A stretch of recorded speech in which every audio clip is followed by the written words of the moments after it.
Bapak, Ibu, dan Saudara sekalian kasih dalam Kristus. Ada seorang ibu yang mempunyai 2 anak, hanya 2 anak.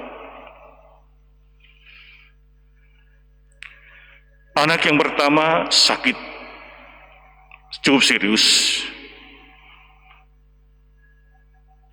Anak laki-lakinya, lalu dia masuk ICU. Lalu yang satu lagi ketika berbesuk ke rumah sakit itu, ternyata dia pun sakit dan masuk ICU, anak perempuannya. Ibu itu sungguh-sungguh pedih, merasa sesak. Dia bertanya, Tuhan, mengapa ini terjadi? Mengapa beban hidupku begitu berat sekali? Anakku hanya 2, sekarang kedua-duanya masuk ICU. Dan sekarang masih di ICU. Anak yang perempuan sangat kritis sekali. Bahkan dikatakan secara klinis sudah mati. Tapi ibu itu terus mendesak pada tenaga medis, pada dokter, tolong dipompa terus, pompa terus, pompa terus. Sang ibu hanya berharap pada Tuhan, Tuhan tolong berikan nafas kehidupan kepada anakku ini.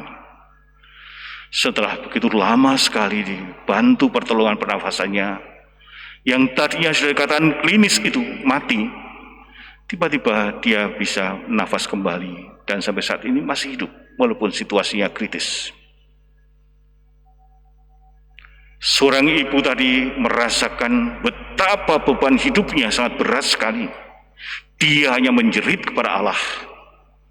Bahkan juga berapa harta yang harus dipergunakan untuk biaya anak-anaknya. Tapi dia tetap tegar dan percaya bahwa Tuhan akan membantunya. Saudara sering kasih, dalam perikop Injil Markus hari ini terdapat 2 peristiwa mujizat yang sungguh-sungguh luar biasa, yaitu Yairus yang menyembuhkan perempuan. Anak Yairus menyembuhkan 2 perempuan yang dilakukan pada hari ini. Yang satu perempuan sudah 12 tahun dia mengalami pendarahan. Dan juga dia membangkitkan anak perempuan dari Yairus. Dari kedua-duanya perempuan. Sangat menarik kalau kita perhatikan ini. Dikisahkan bahwa kedua peristiwa itu terjadi dalam suatu rangkaian yang berurutan. Ada kesinambungannya satu dan yang lain.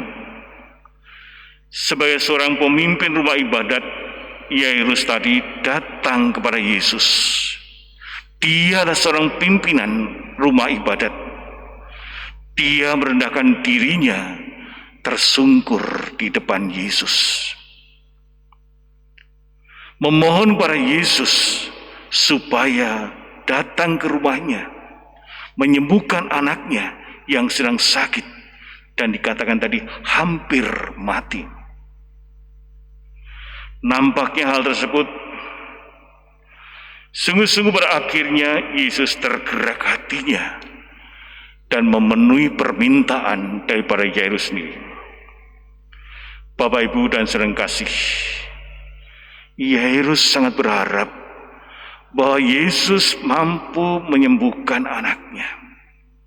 Namun ketika dalam perjalanan ke rumah Yairus, Yesus berhenti karena dia sadar ada daya kekuatan ilahi yang keluar dari dirinya pada waktu itu. Dia bertanya pada murid-muridnya, siapa yang menyentuh aku? Karena Yesus menyadari ada sesuatu yang keluar dari dirinya, yaitu kekuatan ilahi. Lalu para murid berkata, bagaimana mungkin kami tahu? Begitu banyak orang yang ada di sini. Tiba-tiba ternyata seorang perempuan yang sudah 12 tahun pendarahan tersungkur juga di depan Yesus berkata, saya menyentuh, saya menjadi sembuh.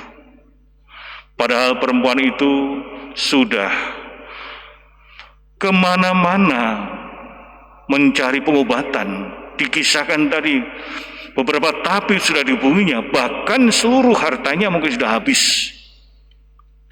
Dalam situasi yang tersesak sama itu, dia hanya ingat pada Yesus, pernah mendengar berita-berita tentang Yesus itu sendiri. Maka dia percaya, inilah satu-satunya harapan saya, yaitu datang pada Yesus supaya saya disembuhkan. Kepercayaannya sungguh-sungguh luar biasa. Bapak, Ibu, dan saudara kasih, seperti kisah seorang ibu tadi yang anaknya secara klinis sudah dinyatakan meninggal, dokter sudah angkat tangan, tetapi ibu tersebut tetap meminta dan meminta, Tuhan tolong beri nafas kehidupan pada anakku ini. Bapak, Ibu, dan saudara kasih, mungkin ketika di perjalanan dan Yesus bertemu dengan perempuan itu, bisa terjadi Yairus jengkel. Wah, dia halang-halangi, ini nggak mau cepat, seharusnya cepat sampai Yesus, cepat ke rumahku supaya anakku. Dalam kejengkelannya itu, dia tetap percaya bahwa Yesus mampu berbuat sesuatu. Kekuasaan Yesus, kekuasaan dari Allah sendiri mampu menjadikan sesuatu yang sungguh-sungguh luar biasa. Yairus tetap percaya kepada Yesus. Maka Yesus tetap melakukan perjalanan. Walaupun sudah mendengar bahwa anak Yairus sudah mati, tetapi Yesus tetap berangkat. Yesus tetap datang ke rumah Yairus. Maka katakan tadi bahwa Yairus berkata, anakku sudah mati, percayalah saja, percayalah saja. Dan dia sungguh percaya. Dan Yesus datang sampai rumahnya, langsung memisahkan orang-orang. Dia bertemu dengan anak itu, berkata, talitakum, aku berkata padamu, bangkitlah, bangunlah. Dan anak itu pun bangun. Bapak, Ibu, dan saudara kasih, dari kisah yang nyata yang saya kisahkan tadi, dari seorang ibu yang dua anaknya saat ini sedang di ICU, tapi juga kisah perempuan yang sudah 12 tahun mengalami pendarahan, juga kisah dari anak Yairus, mau menunjukkan betapa besarnya kepercayaan orang-orang yang mengandalkan Allah. Orang-orang itu sungguh-sungguh beriman yang sungguh-sungguh luar biasa.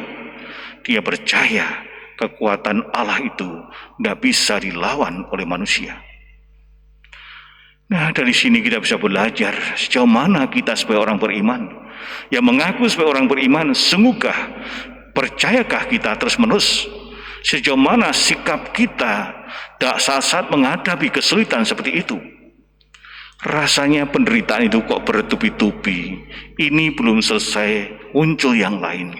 Ini belum selesai, ada lagi, ada lagi. Orang-orang yang percaya tidak akan menyerah kalah. Dia akan tetap berusaha. Seandainya usahanya itu tampaknya secara manusiawi gagal, tapi dia tetap percaya bahwa Allah memberi yang terbaik. Maka marilah kita Bapak sekalian, saudara-saudara sekalian, kita bertanya dalam diri kita masing-masing, bagaimana sikap kita pada saat mengalami penderitaan? Apakah seperti Yairus yang berani dengan rendah hati tersungkur di depan Yesus dan memohon padanya? Seperti seorang perempuan tadi yang sungguh-sungguh mau menjamah hati Yesus, menjamah dia sehingga menjadi sembuh lagi? Ataukah kita mudah menyerah kalah? Karena orang-orang yang mempunyai motivasi yang besar, dialah yang bertahan dengan hidup di dalam pengharapan itu sendiri.